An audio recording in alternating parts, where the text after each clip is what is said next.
it's just setting it up for this crazy kind of supply shock. The current strategy is reducing, in my view, the life expectancy of the dollar. You don't become global number one in every category unless you are intentionally going and setting up a global empire. In return for maintaining that, they had the right to print money. And in that printing, dollar inflation was global taxation. Billions of people were basically taxed in order to pay for the upkeep of this giant empire that arguably was a net benefit to them. That's way more profitable than working for a living. So they bought $1,249,999,999,999.39 worth of mortgage-backed bonds. So to make $1,000 in profit on a billion people in a second, that's what push a button and get $1 trillion is. December 2024, I saw for the first time, Americans thought of the world as their competition and wanted to protect their home market. Seemingly easy solutions of like imposing 45% tariffs have not been, in my view, thought through. And what that did is it undercut the pro-American voice in every single one of these countries globally.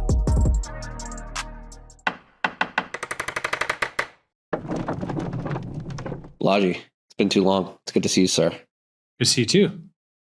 Yeah, we were just talking about jumping off points. You have one here. I had one that I wanted to pull up. We'll pull it up in post, but just referencing your tweet from last night about your sympathy to the white American conservative. And yes. I think this is a good jumping off point because I think this particular topic sort of involves everything that we've been talking about.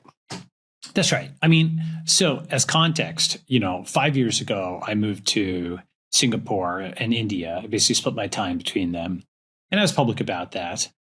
And, I was just talking to some of my friends. And the thing is, there's a zillion different mixed emotions, some of them contradictory or what have you. It's kind of like that people have about the state of the world and the state of the US now. And there's some fraction of people who are like, oh, everybody who's an immigrant should just go home, blah, blah. And then another group is like, I can't believe you left. Why didn't you stay and fight? And sometimes it comes from like the same person, like in different conversations where they've got a different mood. It's like, I'm thirsty now and I'm not thirsty at this, later point almost, right? And that post was sort of by way of explanation why, I grew up in the US. I spent 40 years in America. I have obviously many American friends. I have an American accent. I built many American companies. I employed many Americans. I invested in many Americans, blah, blah, blah, blah, right? And it was really a great country. And I know I'm saying was in the past tense, I know, right? But basically, I totally get where a lot of people who are MAGA or Trump voters and so on are coming from. And I'm not even saying that as like a leftist who's like condescending or something like that. I'm saying that as I would consider myself a centrist or classical liberal-ish, libertarian-ish, sympathetic or whatever person. So I think I totally get where they're coming from. One of the things I have in there is like, especially for somebody who was born in like the year 2000, right? You and I are a little bit older than that. So we remember like, actually, when were you born? You were born in the 80s, 90s? 91. 91. Okay, fine. So if you remember the 80s, you remember the 90s, you remember the early 2000s, it's a pretty amazing country. But for a kid who was born, let's say in the year 2000, who's now 25, right? They were 1 year old when 9/11 happened. They're 7 years old when the financial crisis happened. When they came of age, 18 years old, was like in the middle of Me Too, right? You know that thing where the guy walks in the room and everything's on fire, that meme? Mm-hmm. Right? I can only imagine growing up with like ubiquitous social media surveillance and everybody trying to cancel you and yell at you and all the teachers saying like, as a white male, you're super evil and all this crazy stuff through your formative years, and, you're just like looking back for like what happened, right? They don't even have a memory of what like the good times were, right? And so I get all of that and I get why people are angry, but being mad is not necessarily the same thing as implementing the optimal strategy, if that makes any sense, right? And being mad may give you the courage or energy to do something, but is it the optimal thing? And, in general, I think you can emotionally align people against something, but economically align them for something. Like I may have mentioned this before, but if you took 100 people and you said, go and burn down that building, they could do that easy, right? It completely paralyzes. One guy, grabs a rock, the other guy grabs some matches. It's dust in, a few hours. That's like lot of stuff happening in LA, San Francisco, other places around. But if you say to those 100 people, go and build that building, that's much harder. They may not have the skills, right? Because, you need a foreman and you need an architect. You need even regulations and code and permissions or whatever, even without any permissions, even just moving at the speed of physics. Is there a crane to lift the wood? That's a very coordinated serial process where those 100 people may not even have the skills, right? You have plumbers, you have electrical work and so on. So it's like a million X easier to destroy than to build. And also less obviously, the people who are destroying don't have to coordinate with each other. This guy smashing a window or whatever, the other guy is like beating the side of the brick. They could hate each other as well. They just hate this other thing more. You know what I mean? Right? So a big chunk of the, Trump or MAGA coalition are people who are against what Trump is against, but not necessarily for what he's for. It's like, they're all against wokeness, which maybe does deserve to get blown up. Not maybe does. But then what are they for, right? And the close analogy that I had was right after the election, in fact, was to the fall of the USSR. Because in 1991, there was a libertarian and nationalist coalition. Both the capitalists and the nationalists were against the godless communists, right? The capitalists, the nationalists, the religious patriots, and all these different people. And it was an economic thing because communism was economically inefficient. We know that part. What people don't know is that the Russians actually had gone down to 51% of the Soviet Union in the 2 years before. Do you know that? No. Yeah. So in 1989, there was a census that was published that showed Russians, wait a second, they're down to 51% of the Soviet Union. Because the Soviet Union, the USSR, was a lot like the USSA. It was an officially multi-ethnic, celebrate diversity global empire that even stretching across Eurasia, it had like everybody from Central Asian, Kazakhstan, kind of types to, Middle Eastern types to Eastern European types to, Russians, right? And Russians, when people refer to it as Russian, that was the majority ethnicity, but it was dropping below 50%. So that, among other things, was one of several factors that led to the ethnic dissolution of the Soviet Union. Long repressed ethnic nationalisms bubbled up after Gorbachev had allowed for glasnost, which was free speech, and perestroika, which was free markets. And the Russians felt that they were being exploited by the non-Russians because they were the ones who were bleeding in all the wars and so on and so forth. And the non-Russians felt they were being exploited by the Russians because the Russians were taking over their territory and imposing the Russian language on them over their local language. And so both parties felt they were getting a bad deal, ethnically as well as economically. And the whole thing burst apart into smithereens. But for a small period of time, everybody was super happy. And it reminded me a lot, just that period, just reading the contemporaneous accounts, reminded me a lot of the honeymoon from right after Trump's win to a few weeks later, right?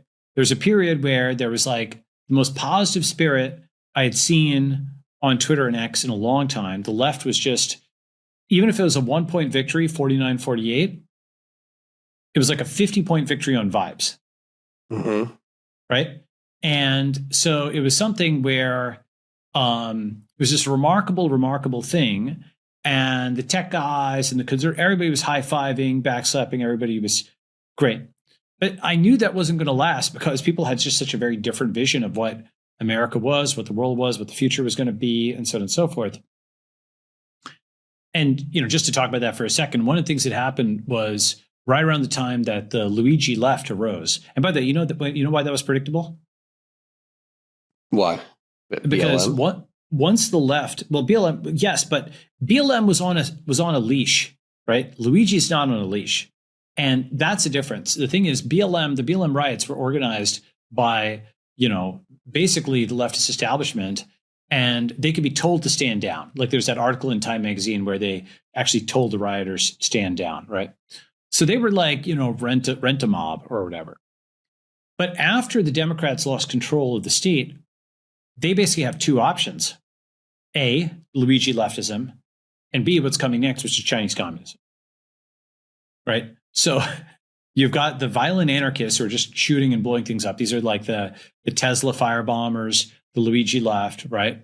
Who are just, schizos, right? And that's decentralized violent anarchism because it can't do their violence through the American state anymore.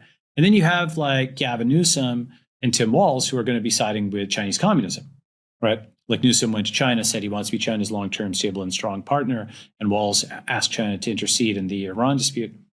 So after around the time that happened, actually all the Democrats went to blue sky off of X. And that actually had an underappreciated result, which is that it meant that X, because the left moved to blue sky, the center of mass on X shifted like 25 or 30 points to the right. And you saw that with the Vivek tweet in December 25th, right? When a tweet that would have been considered like a seemingly pro-merit tweet or something like that a few months earlier was seen as now an attack by the right. And whereas, when the left had been there, it would have been seen as a centrist kind of thing. But then it got seen as something that was actually on the left now because the spectrum had moved over so many points.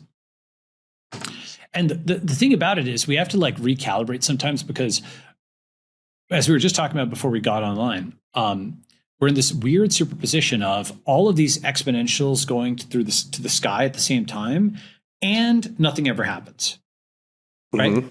So it's a bizarre combination of like you have AI and you have Bitcoin and you have things like, for example, from I think it was June 2023. Okay, so just about 2 years ago, if I'm not mistaken, let me just double check. June 2023, Elon had to personally intervene to allow What is a Woman to be asked on X.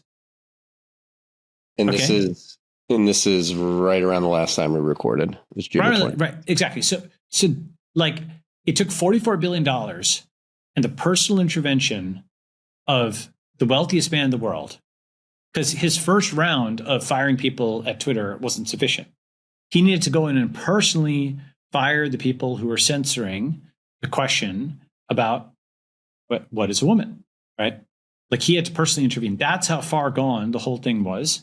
That was controversial 2 years ago on X, right? That was where the center of mass was on controversy, okay?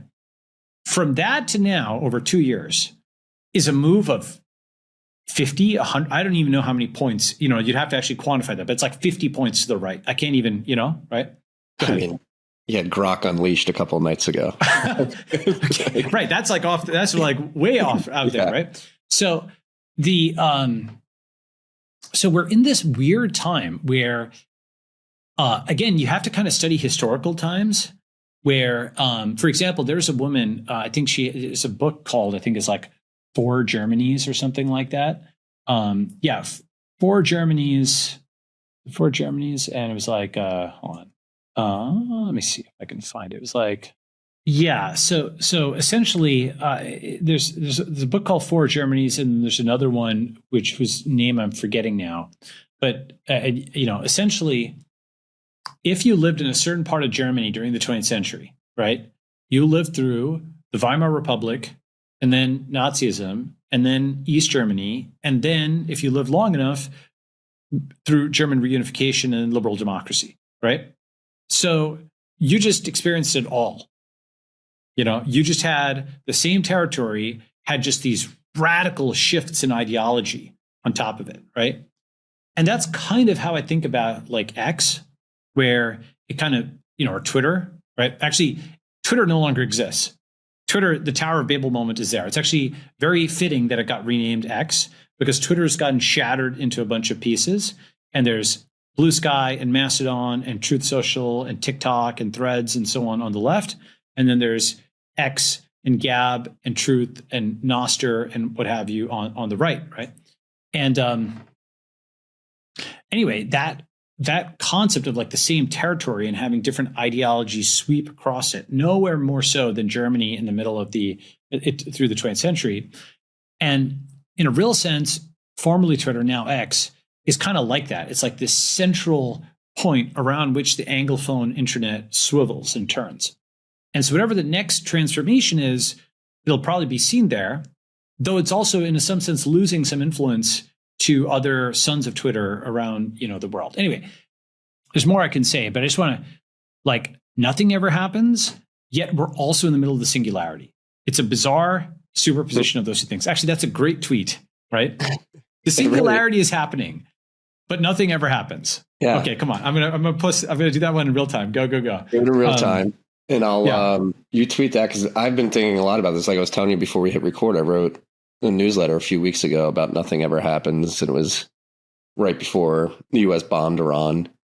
And while we were bombing Iran, I was like, oh my gosh, is something happening? No, let's wait a few days. Nothing's happening. But to your point, we do have the superposition. And I think through my reflection on this juxtaposition, it's really, I think nothing ever happens at the political level like you want. Like, obviously, like you mentioned, this election, people were very optimistic in November, December. Trump gets in January. We get Doge. We're uncovering US aid, grift, and waste. And there's a lot of fervor around the potential to fix that. And then eventually it's like, no, we're going back to business as usual. And I think a big driver of that is just the debt situation. Like, there's no way out of it. And so the politics has to stay that way. But what's happening with AI, Bitcoin, I've resigned myself to nothing ever happens in that world. I'm just going to focus on Bitcoin, building tools, investing in companies, writing about it, and hoping that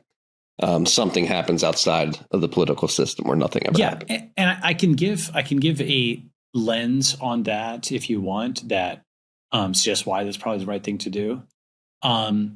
Which is, here's a couple of, so first let me close that original thread, that original thought, right? Essentially, I'm sympathetic to a number of the conservatives and libertarians and so on who are MAGA, especially the ones who feel they have been forced to be meaner than they want to be, right? They didn't want to, they tried being Mr. Nice Guy. They tried playing by the rules. They tried being charitable and empathetic and seeing their guy. And what did it get them? It got them just more and more abuse by all these crazy wokes, right? Fine. So I get all that. However, I think that the current strategy of a throwback, I'm not sure there's any strategy that could work, honestly, because of the debt, right? But the current strategy is is reducing, in my view, the life expectancy of the dollar and thus the empire. And just to give you my quick mental model, dollar inflation is global taxation. And so what that means is, over the course of the 20th century, the US set itself up as American empire. And why to do that? There's actually a great book by Stephen Wertheim called Tomorrow of the World that documents the exact moment that, with memos, that the US made the decision to go for empire. And it was not actually what people would think it is. It was not 1945. It was actually 1939, 1940, when the Nazis appeared on the verge of completely winning in Europe, and the Battle of Britain seemed on the ropes. Because up to that point, America was fine with letting the British go and do the empire thing, while America was at home just building its strength. Because empire is expensive. But they understood, they were smart. They understood what a cost and time sink global empire was, right? But then they also understood, wait a second, if we don't do it, well, the Nazis will do it, or then maybe the Soviets will do it, and then they will capture all this territory. They'll cut us off from trade. They'll cut us off from natural resources. They'll choke us out. And okay, well, we don't want to do it, but they were almost forced into it. That's how they saw it, right? You can agree or disagree with that, but there was actually a decision that was made. And that's how the US started playing for global. I mean, here's the thing. You don't become global number one in every category by accident. You don't have a McDonald's in every continent and the FDA setting regulations for, Myanmar and Uruguay with harmonization. You don't have the dollar as a reserve currency and Harvard Kennedy School training dozens of foreign heads of state and the UN headquarters in New York and the World Bank, 500 other things that all got set up. That just does not happen by accident unless you are intentionally going and setting up a global empire. And while it's very common on the left to say empire was bad because Americans were oppressing others, and it's increasingly common on the right, like the Buchanan argument, we want a republic, not an empire, or to say empire is bad because Americans were dying in Iraq for no reason, right? So the left argument is, empire is bad because Americans were oppressors. The right argument is empire is bad because Americans are being exploited, right? Very similar to the end of the Soviet Union, where the Russians felt that they were being exploited, and the non-Russians felt that the Russians were exploiters. And there's some truth about this and some falsity as well. But the counter argument to that is actually empire for a time was good, both for the world and for Americans, because the U.S. military was the greatest military the world had ever seen, and it maintained order on the high seas and eventually beat down the communist menace that killed so many people. And actually, the American left, the State Department, were the greatest diplomats the world had ever seen. And just to give them their credit, because they definitely do a lot of stuff terribly over the last 10, 20 years, but when they were working, I mean, it's hard. Look, you've done investments, right? You've got companies, you've had investors, if I'm not mistaken, right? Yes. Mm-hmm. Okay. Like, think about how hard it is to do a deal where there's like 10 people signing. It's hard, right? Mm-hmm. Now, imagine there's 196 people signing. Okay. That's even harder. Now imagine it's 196 countries signing. That's the level of, right? That's the level of skill of the American diplomat. They got 190 plus countries to sign on the line that was dotted for things like, the World Health Organization or something like that, right? When these organizations were working, that was an absolutely unprecedented level of global nonviolent cooperation. And of course, you want that 99% of the time, 99.999, whatever percent of the time, you want diplomacy rather than the military force, right? So to give the State Department their due, when they were functional, that was actually genuinely amazing. And you can understand it from a business negotiation standpoint, how difficult that was to get those deals done, right? And because of those deals, you had global market access for Americans everywhere. And, one of the things that actually, it took me a while to put my finger on that I thought was so surprising to me about December 2024 is, for the first time, my whole life, all of the Americans, especially the white American men that I'd worked with and built big businesses with and essentially our question was only, okay, when do we expand into Turkey? When do we expand into Brazil? When do we expand into Japan, right? When I worked with Armstrong at Coinbase, or, all the people I worked with at A&Z and venture capital, startups, tech, the world was America's market. That was just obvious, right? It was not even considered to be something where you were afraid of overseas competition, right? December 2024, I saw for the first time a critical mass of people, especially after the Vivek tweet, where Americans thought of the world as their competition and wanted to protect their home market rather than obviously think that they would be able to expand into global markets, right? And it took me a while to realize, oh, wow, gravity had inverted and they feel insecure and they don't feel they can win a global competition, so they want to exit that, right? But we have to understand that the US built that game of global techno-capitalism, right? That is, all these multinationals, all that stuff was built by America. And that American empire was monetized with the dollar. Because if we ask the deep question of, so the shallow question, well, actually, you can ask the question in a few different ways. So take Trump and the tariffs, right? Let's take Vietnam. Vietnam is sending its shoes to America. America is sending back basically printed database entries for those shoes. That's what the trade deficit is, and it keeps going into further debt. And those are IOUs. But why does the world accept that? The world accepts it because America is the center of the global empire. And as the database administrator, as the CEO of the world, they had root access. And in return for maintaining the global financial system, with both all the diplomatic agreements and financial agreements from the left, and all the military safety and sea lane security on the right, in return for maintaining that, they had the right to print money. Because basically they managed the ledger, and that was how they monetized this enormously expensive global apparatus, right? And in that printing, dollar inflation was global taxation. Billions of people were basically taxed, diluted, in order to pay for the upkeep of this giant empire that arguably was a net benefit to them, because it kept the sea lanes and it kept the peace, and countries didn't invade each other, and they all had access to these giant markets and phones and, later Google and all this kind of stuff. Fine.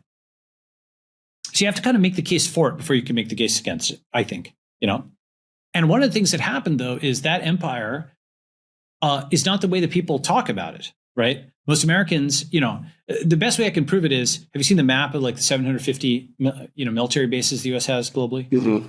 Yeah. That's not the posture of a people who just wants to sit behind their borders. right? That is like the conservative today is only really seeing like one side of the puzzle. They're not really thinking about, in their own way, they're kind of ahistorical, right? They're not thinking about the enormous benefit that America got from taking essentially a slice of every transaction globally. To be clear, they gave value as well. Maintaining the stability of the world is no small thing. To build this global common market is no small thing. I mean, again, think about how hard it is to just get like a deal done between two parties, let alone 190 countries, right? So all that peace and prosperity, they monetize it with dollar inflation. But then, of course, that's the greatest business model of all time. And they started abusing it, right? And they found that they could push it much farther than anybody thought after 2008, especially, right? And so it went from this unprecedented 787 billion print to something that was highly precedented. After 2008 was unprecedented, but then it was highly, highly precedented, right? And the mechanism of printing was set up. Similarly, by the way, with 2020, like COVID lockdowns and like, there are lots of crazy things that happened during COVID, like hard borders between US states, like Rhode Island, New York checkpoints and stuff like that. Mm-hmm. Or like April 2020, the US stopped issuing passports in case of except in emergencies, LA Times. So all that stuff is actually set up for like a digital lockdown in the future. It's now precedented when it was unprecedented. But anyway, so the point being that once you kind of see dollar inflation's global taxation, what America's business model was, well, that's way more profitable than working for a living, right? Like one way of putting it is the US did at one point work for a living. It manufactured all this stuff. There's this great cartoon of, you might bring it up. It shows Uncle Sam in 1897. And it's like the Philippines are a stepping stone to China. You might Google that and bring that up, right? So you go to Google Images, you'll see that. It shows Uncle Sam laden with all these goods. He's going over to China. And China then is the passive market. It's like we want 40,000 trains and 10,000 planes or whatever, right? And America is a manufacturing superpower, and America grew starting as a trade superpower, right? And then because it exported so many goods, all these countries used the dollar to buy those goods. And then gradually it went from a trade to a trade and finance superpower, and then purely a financial and tech superpower, which is what it's become. But the thing is that is a way more profitable business model.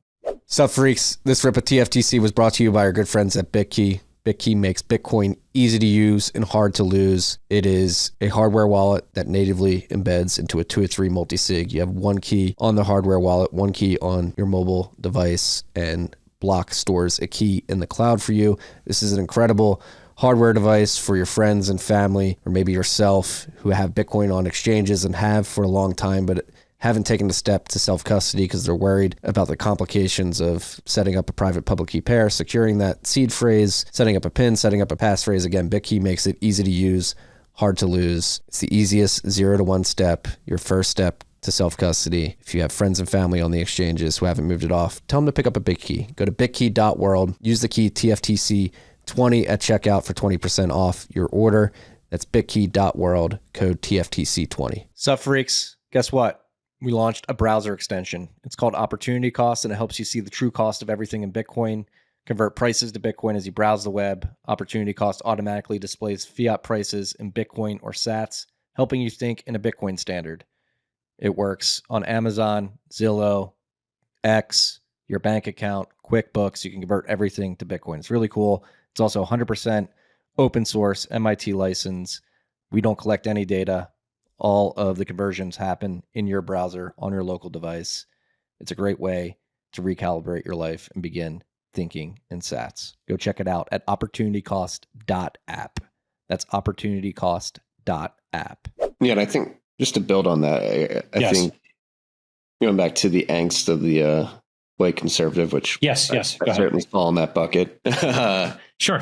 I think it's like the lack of diversification of that resulted from that empire where you have high finance, high tech, and then you watched middle America get completely hollowed out in the process. And I think the cost of the quality of life of a large portion of the country is what's driving this sort of struggle that we're going through right now. Yes, that's right. And I'll show you some graphs that actually, somewhat speak to that. So see if you can put this on screen. Yeah, so that was like when Uncle Sam was just exporting stuff all over, right? And look at that. That's 1897. And the Chinese guy is portrayed as just a stereotypical Chinese guy. But see, it says wanted, 100,000 bridges, engines, cars, rails, right? China's portrayed as just a passive market. Amazing history running in reverse aspect of things, right? And the US is go ahead. Bringing in education, steel rails, and yeah, exactly, right? So now, of course, that's run completely in reverse. And so what happened was to take a century and a half. Here's the NPR article, and then let me show you one more thing, right? So this is a rare article where they actually admit what's going on. How to spend 1.25 trillion. Is that a plugin that you have? Yeah, it's a plugin I built called Opportunity Cost. Hilarious. Unbelievable stuff. It was funny that's only half amount of BTC. Okay, so that's August 2010. Okay.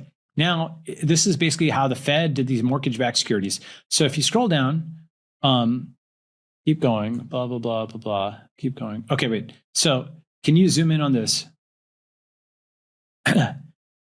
Yeah, just top left, right? In the end, they came very close. First of all, these guys are just hitting buttons, but this is an amazing quote. In the end, they came very close to their target. They told us they were just 61 cents short. In other words, they bought $1,249,999,999,999.39 worth of mortgage-backed bonds. Incredible. The Fed was able to spend so much money so quickly because it has a unique power. It can create money out of thin air whenever it decides to do so. So, Zena explained, the mortgage team decided to buy a bond. They push a button on the computer, and voila, money is created. Okay, just to level set. What's $1 trillion? By the way, even in 2025 rather, that was 15 years ago. So that's 2 or 2.5 trillion or whatever it is today. Okay. But just take $1 trillion. That's an insane amount of money. Okay. That is, imagine you sold $1,000 iPhone to 1 billion people in China. Okay. That's what $1 trillion is. You know how hard, it's insanely hard to sell something that's worth $1,000 to one person, right? To sell it to 1 billion people, that's also just revenue, right? You're going to have, there's no discounts, what's your profit margin on that? Maybe you're making $80 per iPhone or something, whatever, $200. So to make $1,000 in profit on 1 billion people in a second, right? That's what push a button and get $1 trillion is. It is the most insane business model ever invented of all time in terms of when people talk about a money printer, your business is printing money, right? There's a reason that it's very hard for America to diversify off of the money printer because it is the greatest business of all time, right? $1 trillion in pure profit by hitting a button. That's crazy. And they tax the entire world to pay for it. Dollar inflation is global taxation, right? Now you can start to see why I'm very skeptical that the Trump 2 strategy of reindustrialization is going to work, because how many screws do you need to sell to make $1 trillion? A lot. A screw is what? I don't know, a cent? Actually, it's going to be a fraction of a cent, depending on, maybe it's a big bulky screw, like some of these drywall screws. How many screws, how many bolts, how many nuts, how many, ships, planes, tanks, trains? You're talking absolutely gargantuan manufacturing, which only China really has the scale for now at this point. There's only 77 million mag of 1.4 billion China. And the thing is that the US is accustomed to office jobs and retail jobs. They're not accustomed to working in the mines and working on the factory assembly. There's a reason. Look, I'm not saying that you can't do those jobs without pollution. I'm not saying you can't do those jobs without injuries. I agree that you can automate and so on and so forth. But they're physical jobs. So they're going to have a higher level of risk than hitting keys in an office, right? And sipping coffee in an office. There's a reason that lots of people who are blue collar, they were happy that their children became white collar, right? So there's an honor in blue collar jobs. I'm not saying they're bad. I agree. I actually did a lot of stuff, not in the factory exactly, but the clinical laboratory with robots and stuff like that. So I've been very hands-on. I do a lot of real estate nowadays. I do think there's a lot of good in working with hands. I grant all that. Nevertheless, those are tougher jobs in many ways that pay less, right? Often backbreaking jobs. Even repairing robots is actually not that easy to do. So the romanticization of the 20th century economy, without realizing just how much more profitable the push button economy is a point of extreme unrealism, right? It's a little bit like somebody who's inherited some gigantic fortune and is accustomed to a certain standard of living, and then sort of envies the, like the Vietnamese worker who's like grinding away making Nikes, right? It's like a weird eat your cake and have it too kind of thing. And sometimes people will say to me in comments, "Oh, you don't get it. We love these high paying factory jobs." I'm like, high paying? Why would you say they'd be high paying? Like they have to do them they have to be high quality. They have to be at a competitive price globally for you to be able to export them to the world. Like in a neutral market, when you can't impose tariffs in Turkey, in Uruguay, in Hungary, Japan, when American products are on the shelf next to the Chinese product and the German product, and there's no ability to coerce somebody into buying something or not, they just have to compete on value, right? Same as on the internet, by the way. Anybody can click to anything else. In such an environment, which is actually 96% of the world, because most of the world is not American, only 4% is American. In such an environment where it's a genuinely competitive market, high pay is only going to be useful insofar as it results in high quality and high competitiveness. And the cost of living is so high in America, again, thanks to all the inflation and money printing, that's very hard to do relative to places that have much lower cost of living.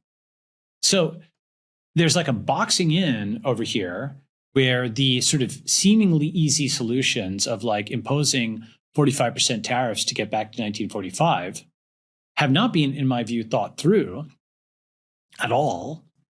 I mean, there's 50 other things I could say about these tariffs or whatever. And I think they're just radically under-discussed.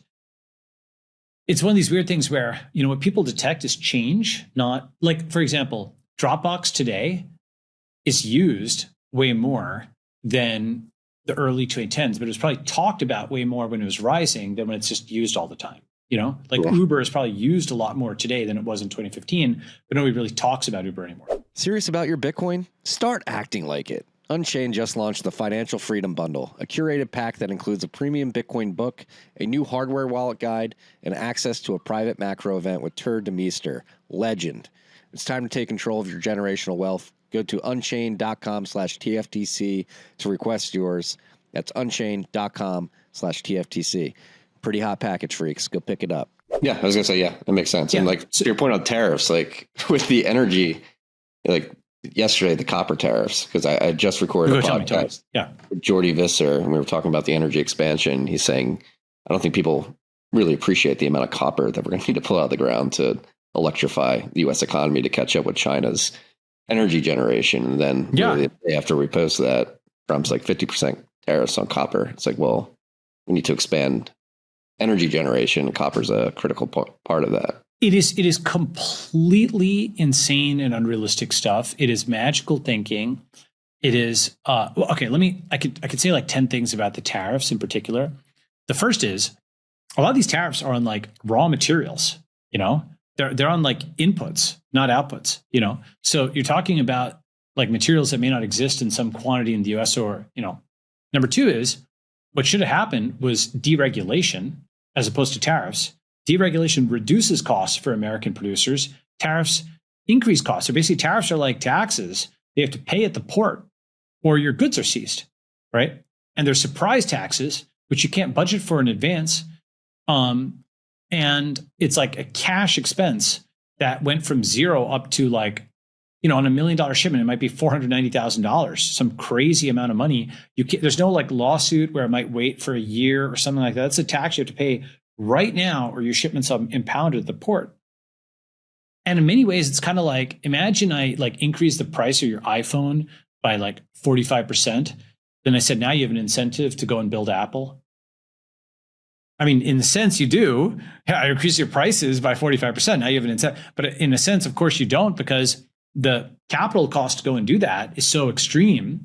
And that many of these American companies they just want a little bit of maple syrup. They don't want to go and plant a whole ton of maple trees, right? And to do that for everything in the economy at once in this broad brush blunderbuss kind of thing, it's really this crazy, crazy thing. It's like completely divorced from reality. And it's also having really important effects abroad that people aren't understanding. Like basically the guys in like Malaysia or in Uruguay, whatever, just name whatever neutral country you want, Spain, anywhere, right? That were exporting to America. Those were some of the most pro-American people in those countries. Those were like CEOs, entrepreneurs, right? Businessmen who had American friends, American customers, American contacts, understood, they must have flown back and forth to set up, like business relationships. And every single one of those guys globally just got like a bullet in the head, right? Basically, they were just rocked. They thought this was going to be like a free trade, pro-capitalism administration. And or even, basically like Trump won, they were just completely taken off guard by this. And many of them were just bankrupted, destroyed, or really harmed. And what that did is it undercut the pro-American voice in every single one of these countries globally. And so who won the argument, is winning the argument instead? Unfortunately, China. The pro-China voice in all those countries. So what China did, you can go and look headline after headline. China went to Malaysia and they lit up the Twin Towers in Chinese colors. China went and signed they made China look like the global champion of free trade. The communists were able to appear to be more capitalist. Now, does that have a stinger in the tail? Of course it does. There'll be whatever debt trap diplomacy or something like that. There's some price you have to pay for entering the Chinese Economic Union in the future, no question about it. But in the short run, these countries, which many of them, for example, especially Southeast Asia, places like that, the US had courted them and said, hey, you should be with us. They were like a swing vote between China and the US, right? They had plenty of issues with China with local regional disputes and so on. And this is like a rubber band snap where they just had to go flying in their direction. They understood their economy couldn't depend on the US anymore because the reciprocal tariffs basically say they punish countries for exporting to the US. And they also start a fight with every country in the world at the same time. Right? Go ahead. Do you find any credence in the idea that it's just purely a bargaining tactic? Get people No, because it's not a bluff, right? These are actually imposed. There was some skew up and down, and it's true that like it was only at the end of the day, it was only 10% on some countries. But that's a lot, right? To go from when you go from 0 to 10% on a shipment. The thing is also people don't understand how these supply chains work. You'll import, this piece from here and this piece from there. Like, I know this with biochemistry.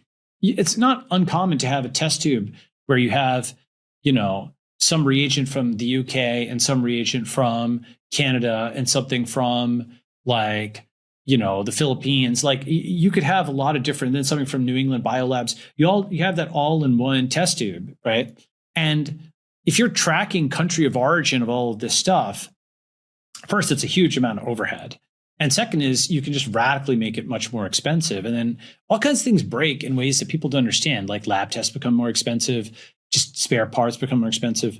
Everything becomes more expensive. At the same time that you're, what they want to cut rates to 1%. I mean, it's just setting it up for this crazy kind of supply shock, On the other hand, I don't know.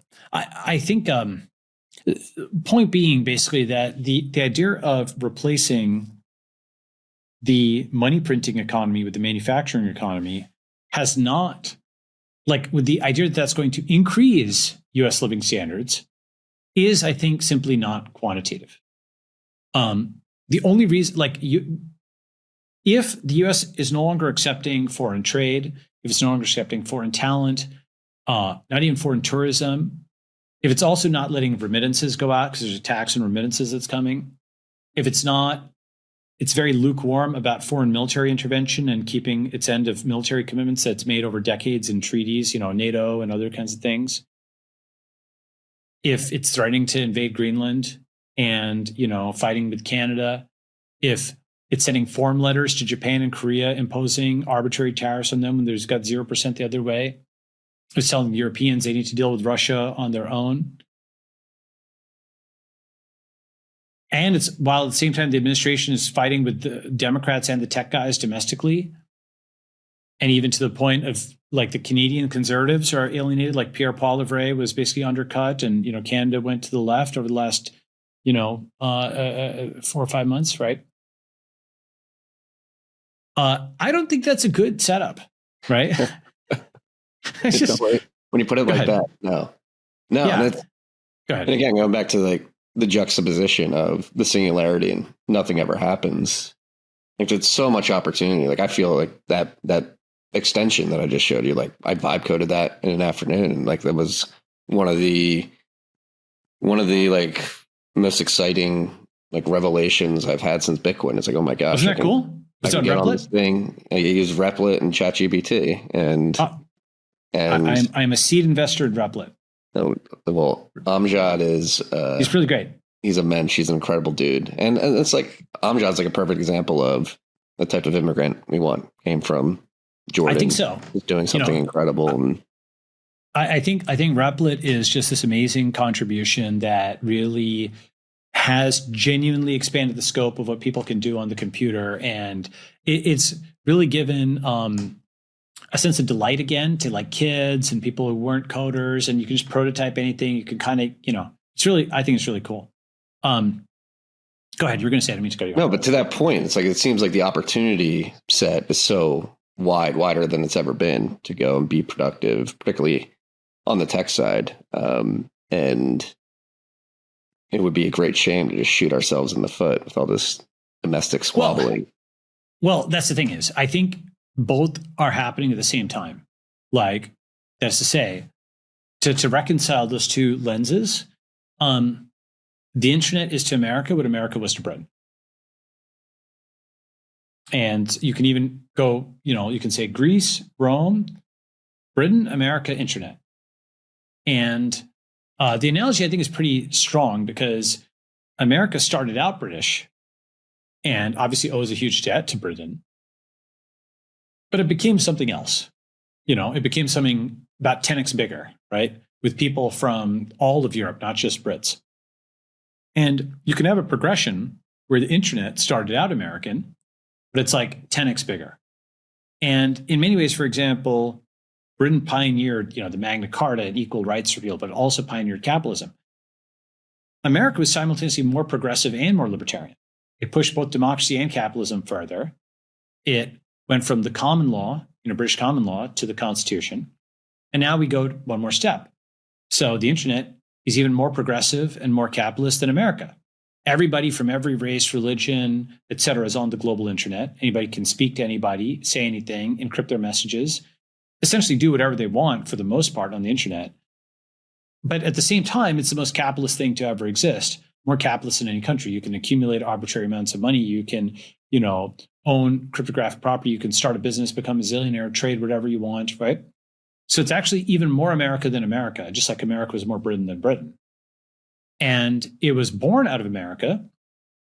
And if I say, is the internet American? It's like saying, is America British? Well, on the one hand, of course it is. It started in America and it grew out of DARPA and all that kind of stuff. Big tech companies are American, many of them.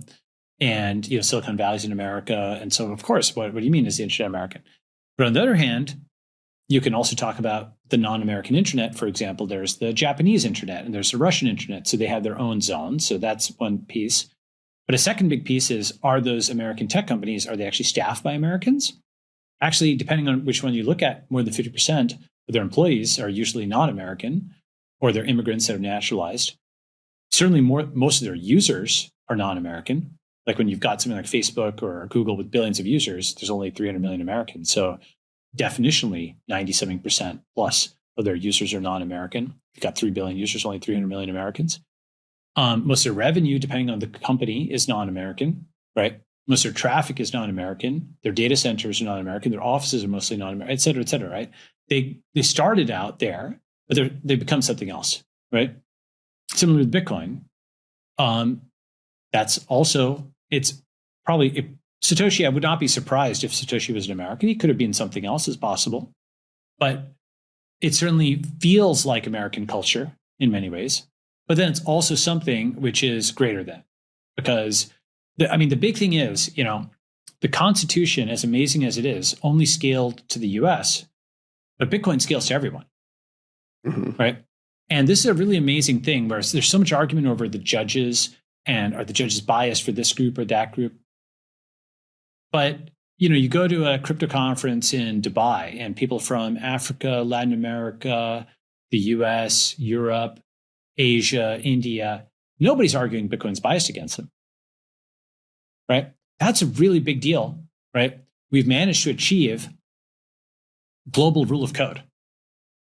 That's a huge deal. Enormous kind of thing, right? And, with smart contracts, with identity, we have property rights, we have encrypted messaging, we have capital formation. That's actually the basis for economic union, an internet economic union. That's comparable to the European Union or the United States and so on and so forth in the fullness of time, right? There's a lot that has to be built, but like everything, once you've got payments on chain, you can do accounting on chain. If you do accounting on chain, you can have companies on chain because you also have contracts on chain. If you have companies, contracts, and accounting on chain, you can have a stock market on chain and you can have trading on chain. All that stuff is happening, right? And that's what I mean by the internet is what comes after America, because it scales in a way. Like, it's funny. I'm not an open borders person in the physical world, and even the digital world, I think you need to have digital borders. Like, for example, there's some kinds of things that are social networks, messaging apps, for example. You're not going to let every single person into every group chat or whatever, right? But again, to argue against something before you argue for it, do you want the Steelman case for open borders? But why not? Let's give it. Why not? Okay, so the Steelman case is when you set up a tech startup like Facebook or Google or something like that, you want 1 billion users. You want everybody from the X wants every single person from the whole world to use X, right? They, in a sense, have open borders. Anybody from anywhere can go and sign up, right? And what they're relying on is the fact that their state, which is this digital, this set of algorithms, can scale up enough to give everybody their plot of digital land, their account, to mediate their interactions between people, to tax them when they do commerce there, to do dispute resolution, and so on and so forth, right? So you start thinking about these giant tech companies as like digital states with open borders. You can start to see, well, certainly, they've managed to get to billions of users and be functional, despite the fact that they're pulling them in from all over the globe. They sort of managed to get the libertarian ideal of tough but fair law, or at least close to that. Go ahead. And when I think of Twitter, too, I've been using Twitter for 14 years now. You can draw your own borders with things like List. That's what I do. That's how I consume Twitter, is List. I have lists for Bitcoin, finance, oil and gas, energy, comedy. And those are like the borders that I've set for my consumption of Twitter. That's probably good. It's funny. It's funny to put it this way. For all the time one spends on Twitter, it's actually effort to make the lists. But, that's actually, it's probably good. People do make lists. You can share lists. But anyway, so let me show you a couple of graphs just to anchor why I think, the internet is what comes next. So if you can put this on screen. Yeah. And while you pull these up, like while you're saying that, I want to say, ironically, Bitcoin being the way it is and Americans having adopted Bitcoin in the way they have in its first 16 years, like ironically, Bitcoin may be the saving grace for America, or Americans at the very least. Bitcoin, well, yes, for sure. And the reason is, let me show you this. Can you see the screen there? Yeah. Okay. So I'm going to show two graphs that are part of my kind of world model, right? There's two simultaneous disruptions. And then let's get back to how Bitcoin is a saving grace. So if you click into the first one, so that shows that essentially Blue America, and it's more than just the media, but let's use the media as one of the most important pillars of Blue America, basically was doing fine up until the year 2000. They made almost $70 billion. And then they fell after the dot-com crash, but it was okay. And then starting in essentially the late 2000s, their revenue just fell off a cliff, right? From $60 billion down to $16 billion, like a drop of like 75%. At the same time that Google and Facebook were just going vertical, right? So the internet disrupted Blue America. Now, if you go to the next graph, at the same time, almost the same time, China suddenly rose and disrupted the Republicans, right? If I reverse the colors on the graph, they disrupted Red America, right? So starting in the late 2000s, right after the financial crisis, the internet disrupted Blue America and China disrupted Red America, right? And what that led to, if you think about the world as not just Democrat, Republican, but four factions, internet, Democrats, Republicans, and China. Okay, so like a four group thing.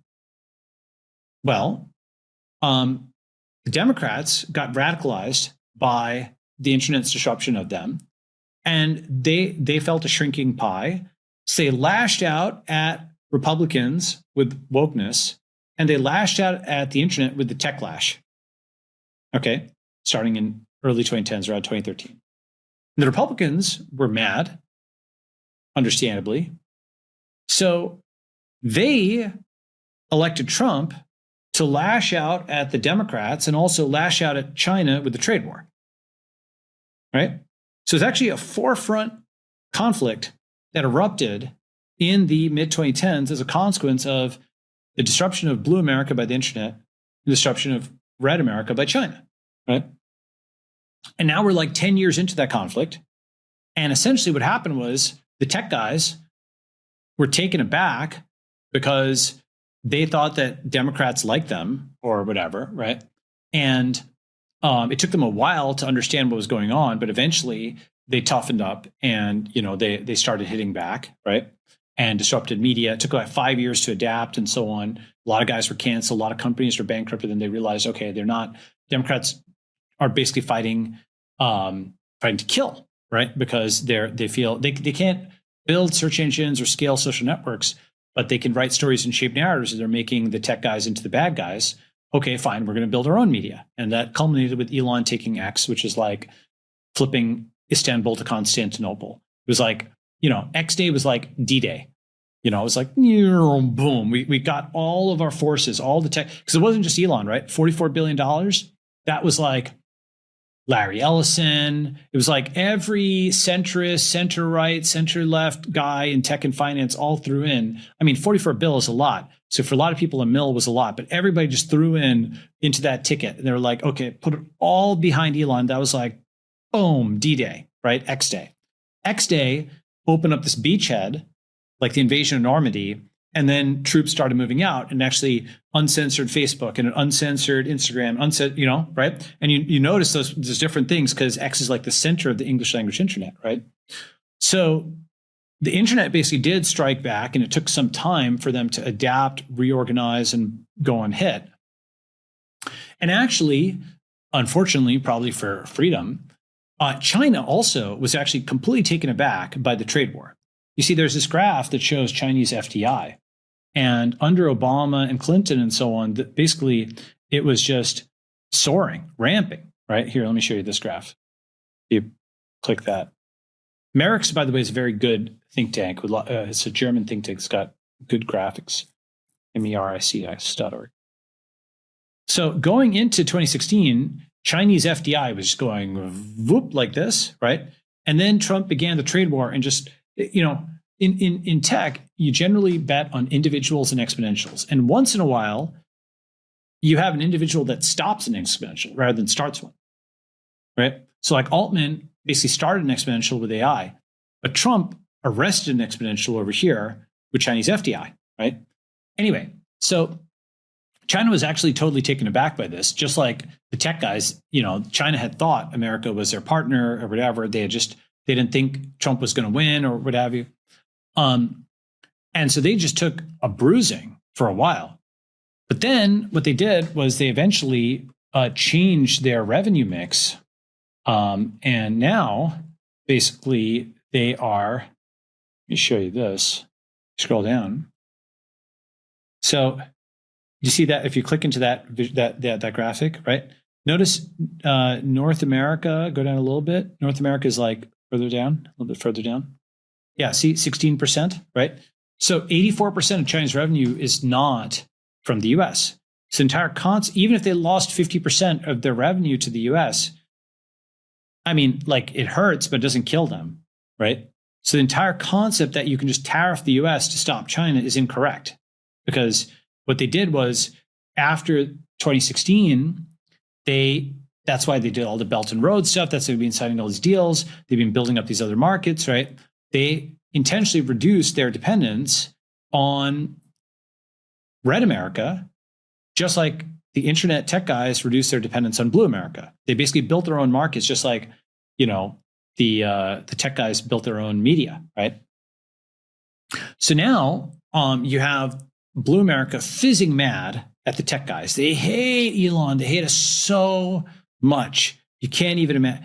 And you also have Red America, understandably, I'm more sympathetic, fizzing mad at China, right? And so Blue America is trying things like, well, first they tried Gensler to block the Bitcoin ETFs and all this kind of stuff. And now, actually, relatively underreported, all of these journalists have these unions, which are anti-AI unions, right? Are they really? Do you know this? Shock me. No, but it doesn't shock me at all. Yeah, so they have these unions at many of the major publications, which are being on, they're falling on hard times. Their traffic has fallen off a cliff since Elon has choked off links and so on and so forth, among other things. But these publications, the journos are really concerned that their jobs are going to get wrecked by AI. So they have unions that are banning their editors from using AI and so on and so forth, right? Of course, AI used well is a major workflow optimization. Used poorly, it makes things bad. But like anything, a tool is a tool.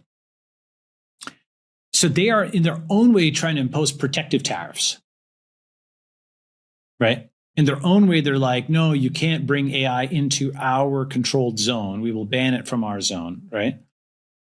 But they're losing control of media to AI, and they're losing control of money to cryptocurrency, right? Especially Bitcoin. On the other side of things, the Red America is trying to stop China's incursion with this trade war and the tariffs and so on. But as I said, I think that's not likely to work for all the reasons we just got into, right? The real version, and just not to be a negative person, I published a bunch of stuff. I mean, you don't have to listen to me or whatever, but you do deregulation, you'd reduce costs as opposed to increasing costs, right? B, for those things that are really critical, you'd identify the 10 customers, for example, in the US of some Chinese part, and then you'd say, okay, what factory is making that? Okay, then we make our own factory. That was the so-called Asymmetric model, which worked in the 80s and 90s when Japanese competition was ramping up. They made an American second supplier alternative to the Japanese one, and everybody liked it because it brought down the price of that component and it brought it into the US, right? So there's a smart way of doing this that is not simply just, attacking. You don't need to have, if China's a national security threat, you don't need to put tariffs on Canadian maple syrup and French wine. You know what I mean? It's a completely untargeted nuking of everything. Anyway, point is, China's scaling up in robots on the manufacturing side and drones on the military side. And I can show graph after graph. It's depressing, but it's like if 200 to 300x the shipbuilding capacity in the world's largest navy, and Tomahawk missiles have Chinese parts, and the U.S. military is made in China by this Govini study that the U.S. military commissioned with $400 million. And on and on. Like Raytheon says, you can't decouple from China. The CEO of Raytheon said that. And the Secretary of the Navy, Carlos Del Toro, in 2023 said China's, one shipyard has more ships than the entire U.S. Navy combined. And Hegseth, who's a defense secretary on the Sean Ryan podcast, said something like China's hypersonics can sink all U.S. aircraft carriers. And you can show each of those things. But putting that all together, that means that, unfortunately, China's going to win versus Red America. In fact, it's already won. I mean, this one alone will kind of make the point. I just showed this one. Elon was tweeting about this yesterday. I think one of his frustrations with the defense budget, it's like we're spending money on manned flights, planes that when you need to be building drones. And I think Ukraine's attack on Russia a couple months ago or last month was like a sort of transition moment where it's like, oh, this is asymmetric drone warfare is here. That's right. And so if you look at the tweet I just shared, right? Just put that on screen. If you zoom in on that. So famous US armaments like the Tomahawk missile or the JDAM, you click in, the supplier is in China, right? So China can just hit a button, and when it wants to, it can just essentially shut down the US military, or at least big parts of it, We don't know how many parts, by the way, because like if you look at how many, click into that next one. That's like, look at all those things, right? So anyway, point being that in a sense, it's kind of all kayfabe. It's almost like if you're really cynical, you'd say the defense contractors are getting money out of this for a possible war with China when they've already lost, right? Like they're just getting the spend on it, but the weapons can never be used. Not that war would be good, obviously, or it'd be terrible, but like there's no realistic deterrent because China knows that it's got all the parts and all the screws and it can just cut off the screws and you can't make anything that could screw you on the screws. Anyway, point being, that means that the pie is going to keep shrinking because like the disruption of Blue America by the internet has only just begun and China's really ramping on the robots and drones. So Blue and Red America are going to see their pies shrink further, unfortunately. And that's going to radicalize them. And the other piece of it is losing the reserve currency. Bitcoin is appreciated by 100 million X against the dollar. Did I share that calculation with you? Mm-hmm. Yeah. I mean, I saw you tweet about it, I think.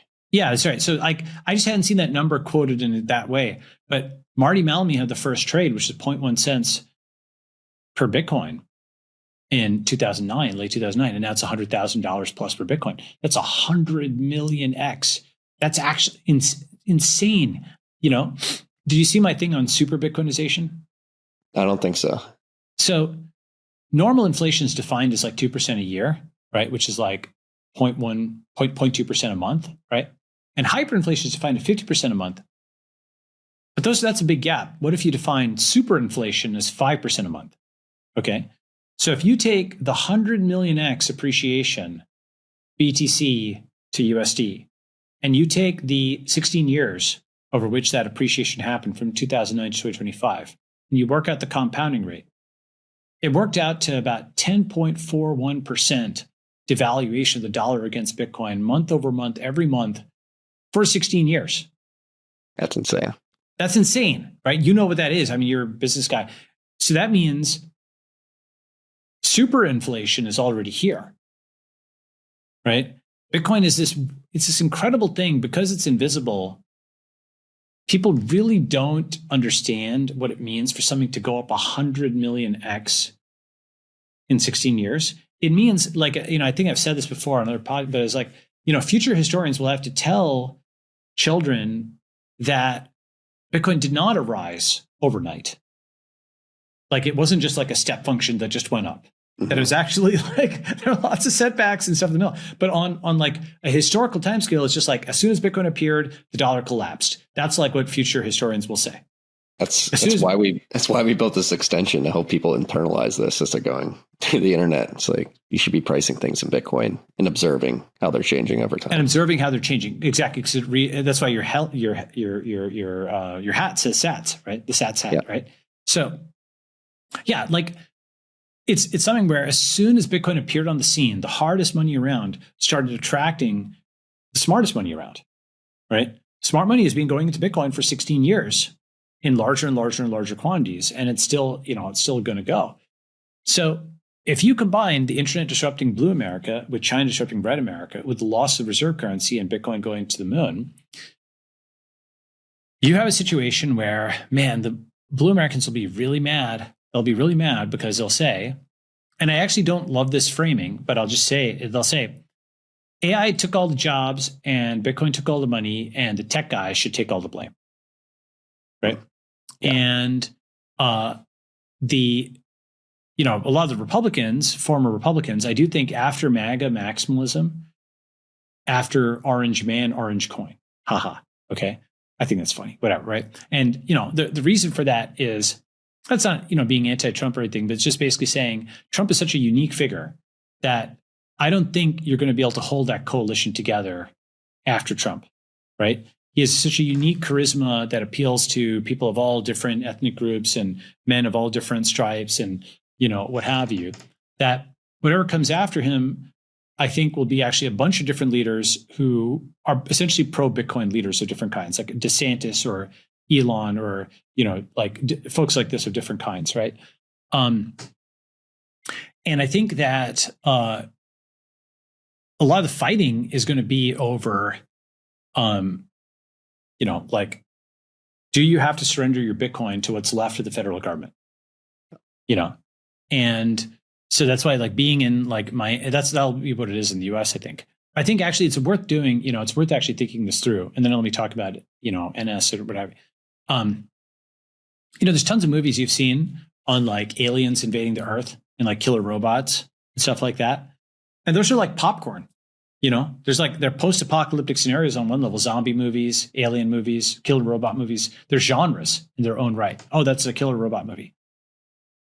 And you can kind of look at those kinds of scenarios with some degree of detachment because you've seen them before a few times, right? And you're like, oh, it's a twist on the killer robots. But you've actually never seen a fictional thought process on how like the devaluation of the dollar could unfold. Right? To my knowledge, I don't think I've seen a movie on that. I don't know if you've seen it. Mandibles is a book. The Mandibles is a good book. That's right. It is a good book, right? So that actually should be turned into a film, right? But still, like people have to use some, mental model on that, right? And, the way I think about this is if you visualize the surface of the Earth, you know what a neutron bomb is? Mm-hmm. Yeah. So a neutron bomb was invented supposedly to kill people, not buildings, right? Like, okay. So a financial neutron bomb doesn't kill people or buildings, but it just kills like fiat currency, right? So imagine you're like an alien, you're looking down at the surface of the earth, you see all these people walking around there. They've all got a little dashboard above their head, which is their score in fiat currency, cryptocurrency, et cetera, okay? And what happens is then like the dollar either goes to zero or it's hyperinflated or superinflated, whatever, over time to a valuelessness nature.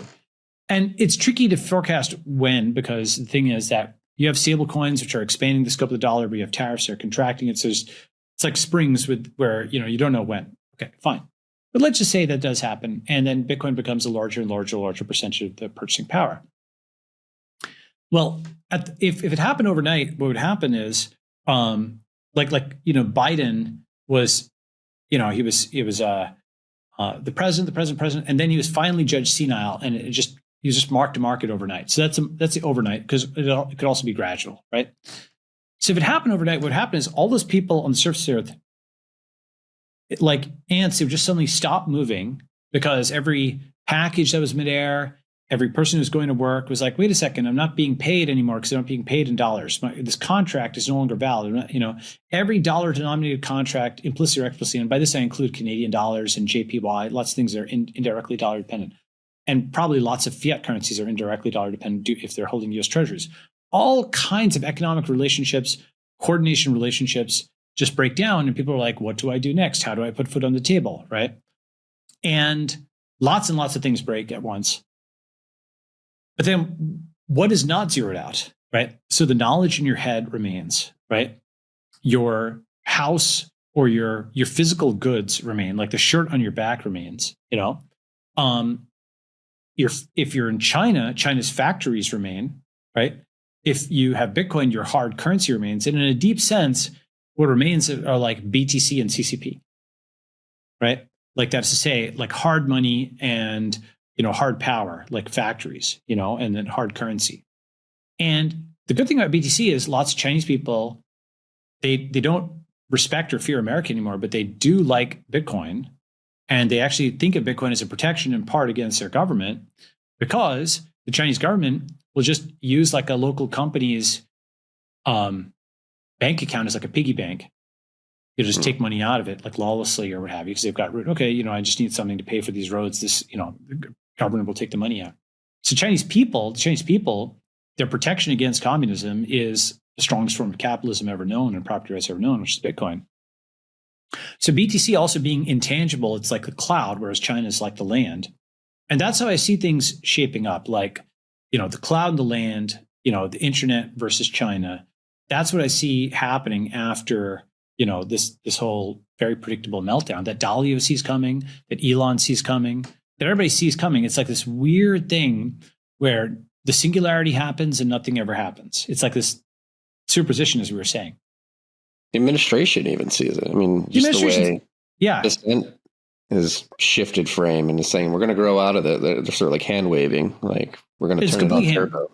Yeah, it's completely. I mean, the problem is, first of all, it's not even possible because any growth would be swallowed up by this incredible spendthrift kind of thing, right? So what happens is essentially like what happened with Weimar, right? Which is one of the precedents is the currency got inflated, but there was enough cohesion among the people that it was rebooted into a manufacturing power in the 30s, of course, for ill purposes, but it was rebooted.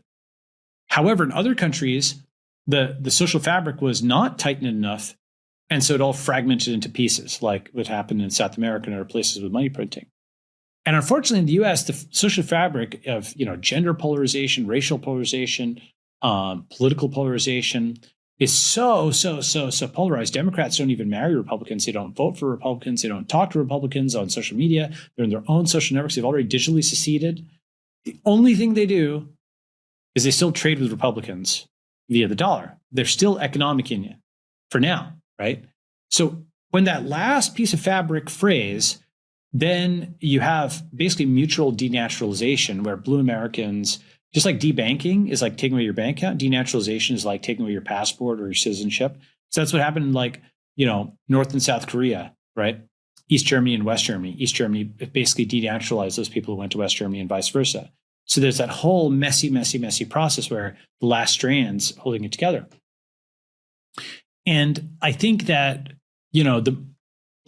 basically my diagnosis is, how far are you from cars being lit on fire? Right? If you're within walking distance or driving distance of cars being lit on fire, which is happening in LA, happening in San Francisco, if you're within distance of like the Luigi left, which is in New York and so on, that's bad, right? Miami or Texas is probably better, though they're doing some firebombing of Teslas and so on. It's probably like on balance here in the US better. I think El Salvador will actually be a place where in a reversal of the 20th century, a lot of Americans are going to seek, safety, right? Dubai is becoming huge for Brits. More than 500,000 Brits have gone to the UAE, Abu Dhabi and Dubai. Lots of Chinese people have come to, like the Chinese Capitalist Party has come to, in a sense, come to Singapore because those are people that Xi, was trying to expropriate or persecute or whatever, right? So those are becoming centers. There's various places that are rising. So that's pieces of how I see the world. Like the future will be China versus the internet. And for a while, China will be really, really, really strong because they just have this totally unified 1.4 billion person superstate with this really powerful military and manufacturing base with ships all over, tanks, planes, drones, robots, and the lesson they will take from this dollar collapse is that the Chinese system is the best. That's the lesson they will take, right? And the Bitcoin maximalists will take the exact opposite lesson, which is that centralization is a problem and we need freedom, right? And so CCP and BTC will take completely different lessons, very similar to, by the way, like the US and the USSR are taking different lessons from the fall of Nazi Germany, and then the world gets split between them. CCP and BTC are also, in a sense, communism and capitalism. So it's like the 20th century again, right? Except this time the battleground isn't Europe, but it's America. And, the Germans got split into the West Germans siding with the American capitalists and the East Germans with the Soviet communists. I think this time what happens is the Democrats side with the Chinese communists, the Republicans become Bitcoin maximalists. So it's again communist versus capitalist, but in a different continent, right? You can already see that. As I said, Newsom and Walz are siding with Chinese communists, but Republicans are Bitcoin maximalists or much more pro-Bitcoin. Mm-hmm. So you can see the sort of foreshadowing of that happening. Let me pause there. I know that's a lot. That's like kind of forecast 5-10 years or what have you. No, I was just going to reiterate what I said earlier, that like if that does become the juxtaposition of, or the polarization, the spectrum that exists after Orange Man, like I actually, again, I think that's a saving grace for, I don't know if it's Americans, individual states in the United States, because fortunately, Americans own on a per capita basis more Bitcoin hundreds than of millions of else. guns. Yeah, and as the price goes up, like that, then this is. I mean, it used to be talked about like behind the scenes, but I think people are being more overt about it now. But there's a ton of Bitcoiners, particularly in the United States, who are just waiting for the price to go up, and then at that point, it's like, we're so wealthy that we can begin to exude influence on the way things are happening here. It's the thing about it is, I think, so between Chinese control and let's call it American anarchy, right? What I want to help establish is the internet intermediate or the international intermediate, right? Because certainly of the two, I am more sympathetic to American anarchy than like, Chinese communism. However, anarchy or crypto anarchy is worse than crypto civilization. Like what you want is voluntary opt-in societies. You don't want tyranny, but you don't want anarchy either. And so hence network state, right? Like essentially if Bitcoin unbundles the world, then what rebundles the world, right? We've rebundled the world in the same way that you find your friends online, like through billions of voluntary actions, we formed all of these online communities. We materialize those into the physical world. And crucially, we can, in a smart way, agree to disagree. You can have the vegan society and the carnivore society. They can both have 1 million people and they can both be internally consistent. As I may have said before, they're both better than the McDonald's diet, right? They're an improvement on that diet. And then they can just be at a distance from each other because obviously their moral codes are incompatible, right? But probably people are healthier in both of those things than eating McDonald's slop or whatever, right? And similarly, like you could have the Sanskrit society and the Latin society. You could have the Scottish society and the Welsh and the French or whatever, right? Catalan and Basque, all these different cultures could have their own startup societies. And then they could just trade amongst themselves, but they could have their old cultures or new cultures or what have you. And you could have totally new concepts for things. For example, I think a society that was like 50% offline, where like the internet was just shut off for 12 hours a day, could be a very valuable kind of society where just like a sort of mandatory offline time. Actually, a lot of colleges do that in Asia. They shut off the internet from like, I think it's like midnight to 8 a.m. or something like that. So students can't just play video games all night, right? It's actually good. It's kind of like mandatory lights out. It helps them with self-control or whatever, right? So that's kind of the concept of network state, right? And maybe you can put that on screen if you want. thenetworkstate.com. So this book, I think it picks up where like the Bitcoin revolution is 16 years old and it's risen 100 million X against the dollar and only has 10X more to go. What next, right? Well, we've started new currencies. Can we start new cities or even new countries, right? And it starts with community, city, country, right? And, I talk about this in the Network State book, Network State in One Image. Basically, this graphic shows what a network state looks like. It's like a physical social network, right? And a physical social network, let me just send a quick message to the next person. Just say I'll start.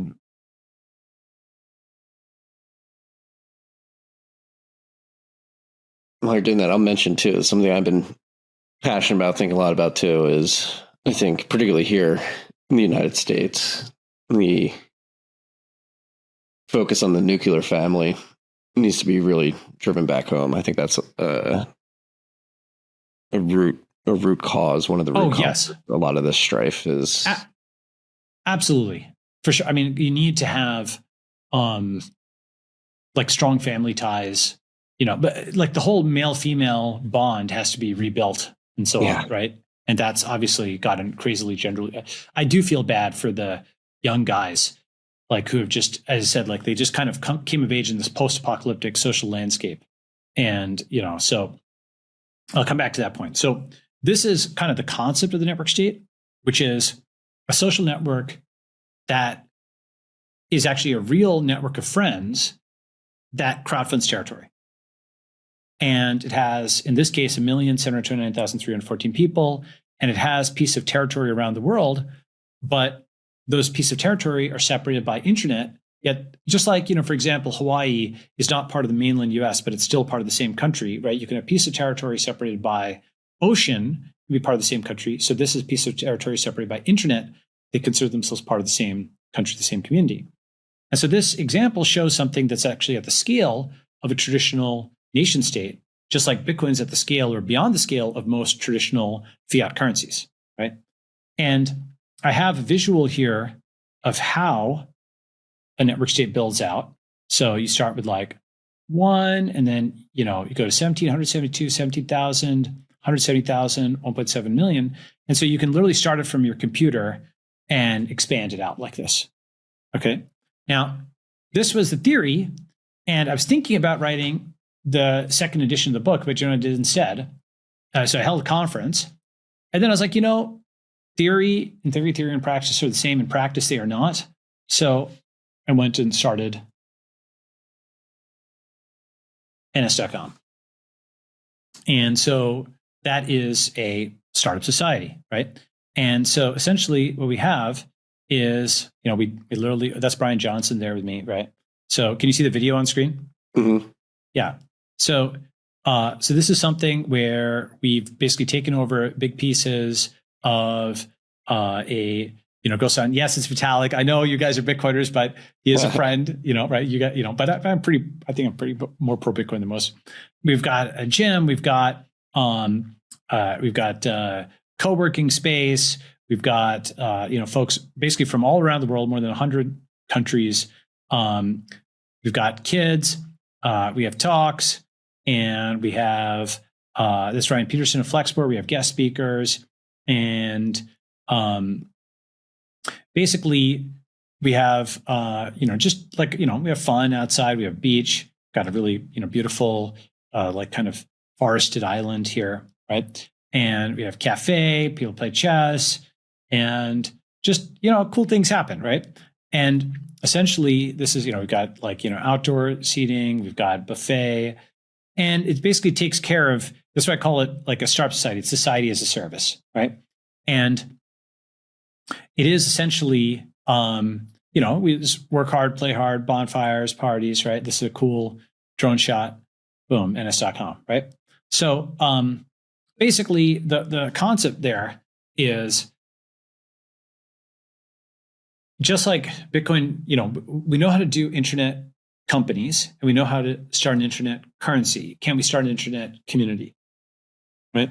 And so I'm trying to develop a template that can be used to bootstrap a community from the cloud, right? And if you are like a Presbyterian, or you're Catholic, or you are, you're, I don't know, like you're into just about any subculture, you're Mormon or something like that, right? I know more than a subculture, you know what I mean, right? So, you could have a religious subcommunity. You could have something that's based on language, like, French Canadians or something like that, right? And any kind of theme you have for a community, you could take this template that we're building at Network School, and then you could apply it to your subculture. Now, I'm I think very clear about who I am and what I stand for. So I'm a tech guy, right? But I'm sympathetic to many, small c conservative values and so on. And so while what I care about is like human self-improvement and nootropics and robots and drones and math and science and so on and so forth, you can take many aspects of what we're doing, and you can be like a cafeteria Catholic. You can take some pieces and swap out other pieces, and you can turn that into a traditionalist seeming society that has minimum necessary technology and so on and so forth. Or you could dial it up even further, that you could make it speak a different language. It's like a chassis which you can customize. And so that's why I'm doing Network School. And so, for those people who are watching, if they're in Asia or they want to visit, go and apply at ns.com. And it's my way of trying to have a constructive solution for the disorder that I think is coming. And crucially, it's entirely voluntary, right? This is how we rebuild site. Like Bitcoin essentially takes away all the coercion of the fiat system, which you and I all know is there, right? So then once you're free men, right? Once you're sovereign individuals, I think we want to start forming sovereign collectives. Mm-hmm. The reason is it's like there's a burning building, there's like a fire alarm, and that's what Bitcoin is, and we all get out and we don't die, right? But then you don't just stand out shivering in the rain forever. you want to rebuild that building or a building of some kind. Maybe not the exact same one, maybe not one with exactly the same fire hazards and so on. We want to rebuild a building, right? Or a few buildings. And so that rebuilding process is what I'm focused on, and trying to build a template that then, it's open source. Anybody can clone it, copy it. And, I want to prove it out first before I say, hey, this formula works. But if we can get it even to like several thousand people, we're at several hundred already. So if we get to like several thousand people, let alone tens of thousands, that's a formula for creating a city from the cloud, which I think is a pretty important thing. That's what, look, if you're really wealthy from Bitcoin, especially if you and a group of friends are really wealthy from Bitcoin, that's a valuable thing to do. That's what the early Americans did, right? That's how the Massachusetts Bay Colony was founded. That's how the Virginia Colony was founded. That's, Sam Houston. That's, the land grant colleges in the Midwest, right? There's that pioneering spirit of building something from nothing, where you have your group of guys and you go and do it. And there's actually all these abandoned ghost towns in the US that are being deindustrialized. There's all these abandoned college campuses in the US where this has happened. And then further in other places like Japan, because of declining population, there's all these abandoned farms in abandoned towns, right? So the falling population and the rising Bitcoin mean that basically there's a lot of territory where if you're willing to go in with a frontier mentality, and you have Starlink and so on, you can go and set up there. Now, I will say one thing. What the single most important thing that I learned in doing this? What's that? The network state is about real estate about as much as cryptocurrency is about fiat currency. What I mean by that is the USD BTC ratio is like the metronome of the whole space. Even though cryptocurrency is supposed to be sort of, in a sense, transcending fiat currency, that is also a metric of its progress against the legacy establishment, right? And Bitcoin exchanges and banking interface and all that kind of stuff, the political aspect was actually much a bigger deal than you thought, right? And so the network states about real estate basically means that I'm an electrical engineer, but I'm also an electrician. I'm a chemical engineer, but I'm also a plumber. Like the amount of real estate stuff that I've had to do or last 15 months, 18 months is a lot, right? Which is great. I'm learning new stuff. But it's about, in retrospect, it's not surprising, but it's kind of like when I was at Coinbase, I was amazed at how much time I had to spend on fiat banking and ACH wires and so on and so forth, right? But that was necessary. Fine. We do it because it's necessary. We get pretty good at it, right?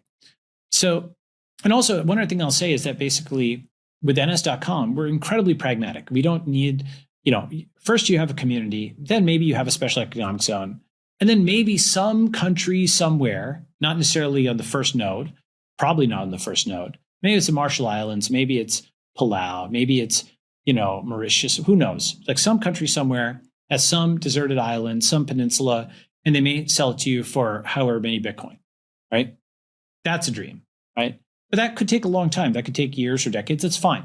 First, you just build the community. You don't need to jump all the way to the end in one step, right? And crucially, it's a more friendly vision in some ways than the Citadel vision, because you're not talking about like defending a citadel against hordes of zombies like Mad Max, right? Or at least hopefully you're not. Instead, you're actually recruiting from the world over there, people who share your values. And there's a lot of people who share your values. The key thing is also that this is, in a fundamental way, just like I think we reclaim free speech, we can reclaim democracy. That's the last thing I'll just say there, which is, do you see what happened with Starbase? They're right on the edge of the border. It seems like they want to, they made their own city. They made their own city, but basically... Are they seceding yet? I heard rumors of secession. I don't know if they're seceding, but they incorporated. So go and click this and look at this, right? So in Starbase Texas, you have a model for democracy that is 97% democracy, not 51% democracy, right? Because they combined voting with the feet to move to Starbase, voting with the wallet to build up Starbase, and then voting with the ballot to incorporate Starbase, right? So that is, have you ever heard the term effort post? Mm-hmm. Right? So that's an effort vote. That's like a real vote, right? That's not like let me spend a lot of time online complaining and then hit a vote once. Or that's like the true vote where you are voting with your feet, your wallet, and your ballot. And that is how we start to move from the two-party system to the 1,000 community system. Yeah. No, and I really like this last sentence because it's something I read a piece a year ago, and I've reread it like 3 times about like the great decentralization and return to borders like the Holy Roman Empire. Yeah. And I could definitely see that happen. I guess I'm going to call it skepticism, but like does that have to happen via the sort of creation of these digital communities that then go meet in meet space, or going back to my point about the nuclear family and like local community and physical space going from there? Is it just having families, extended families, communities in the same physical location coming to the conclusion that they need to sort of not inoculate themselves, but be more independent from the federal government, the state government, get all the way down to the city? I think there's a value to that decentralization, but I also think, and I'll close on this, which is in many ways, Bitcoin's a version 3.0 that combines the best of gold with the best of fiat, because it's got the best of gold in terms of the immutability and so on. But like fiat, it can be sent electronically. It's like liquid and so on. It's like global, right? You've got a lot of advantages of both. And so in the same way, I think we want to have for the network states some of the advantages of both city states and nation states, and some of the advantages of decentralization where you've got local tribes, but some of the advantages of the global scale of massive markets and audiences, right? Because you do ultimately, prosperity comes, there's many kinds of things where, there's maybe an audience of 100,000 people around the world for your product. But if your critical scale to produce that product, if you're limited to just one country, or just one tribe, you wouldn't be able to produce that product, right? So there's lots of things that there's a value to scale. And I think that we can sort of rebuild that with the concept of like a federation, a loose federation of startup societies and network states, what I call the network states of the internet. And I think that could be like the vision for rebuilding over 10, 20, 30 years after this fiat crisis. Yeah. No, so, I mean, it's crazy. It's all coming together, like the sovereign individual thesis. And yes. I think the Starbase example is one example. We got our own city. Like, we want to attract talent in this own city. Like, and if that begins to replicate, that's essentially what Rees-Mogg and Davidson wrote in the 90s, was eventually it's going to get to a point where you have cryptocurrency, you have asymmetric drone warfare, you have artificial intelligence, you have a hyperpolarized population that's mad about immigration, all this stuff. And eventually what's going to happen? Capital is going to flee because it can, because it's protected by cryptography. And you're going to sort of have these concentrations of capital in physical locations that understand what's going on and try to attract that capital. That's right. So on that note, let's wrap. This is really good. You've got to go. We're 15 minutes over, so I appreciate you. Okay. Thank you very much, sir. It's always been a pleasure. Peace and love. Okay. Freaks, thank you for listening to the show. I hope you liked it. If you did like it, please make sure you subscribe, rate, review the show. It helps us out a lot. And also, if you like these conversations, I've come to realize that many people listen to the podcast. They don't know we have another sort of layer of this media company. We have the newsletter, the Bitcoin Brief. Go to tftc.io. Make sure you subscribe there. A lot of the topics that are discussed on this podcast, I write about 5 days a week in the newsletter. We also have the TFTC Elite tier. If you sign up for that, become a member. We have a private Discord server for the elite freaks out there where we're dropping ad-free versions of this show and having discussions about everything we talk about a day early. Logan wanted me to make sure if you want to get the show a day early, become a TFTC Elite member. You will get that. We have our Discord server. Right now it's conversation between myself and TFTC Elite tier members, but we're going to expand that. We'll probably do closed Q&As with people in the industry. I may be doing Macro Mondays. So join us. Go to tftc.io. Subscribe. Find the button in the top right corner of the website. Become a TFTC Elite member. Thank you for joining us. Okay.